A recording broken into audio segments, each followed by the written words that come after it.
આ ધરતી આપણી માતા છે અને આ માતાને બચાવવા માટે, ગાયને બચાવવા માટે આપણે 5 દીકરા, હવે તો અમે બે અમારા બેન, હવે એકેય નહીં એવું થઈ ગયું છે, પણ એ વખતના જમાનામાં કહેતા હતા કે 5 છે, જો શેઠે ચડ્યો ને તો ઉલારી નાખશું. આપણી એકતા નહીં હોવાના લીધે આપણી શું હાલત થઈ. તો આ બાળકોને એક પાઠ ભણવામાં આવતો હતો ને આપણે બધાને આવ્યો હતો કે એક બિલાડી હતી અને રોજે રોજ ઉંદરને મારે, રોજે રોજ ઉંદરને મારે, અને બધાએ નક્કી કર્યું કે બિલાડીના ગળે ઘંટ બાંધવો. આ વાર્તા આજ લાગુ પડે છે. આ બિલાડી એટલે આ પાવર ગ્રીડ કંપનીઓ.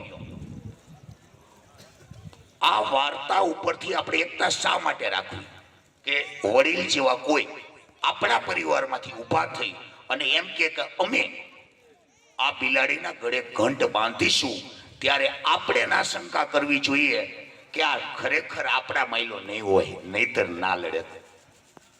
ઉંદર એવી રીતે મરાણા અને હજુ મરાય છે કારણ કે ઉંદરનો પરિવાર છે એ વિચારે છે કે આ ઉંદર કેવો કે બિલાડીના ગળે ઘંટ બાંધશે, એટલે હજુ બિલાડીના ગળે ઘંટ નથી બંધાણો.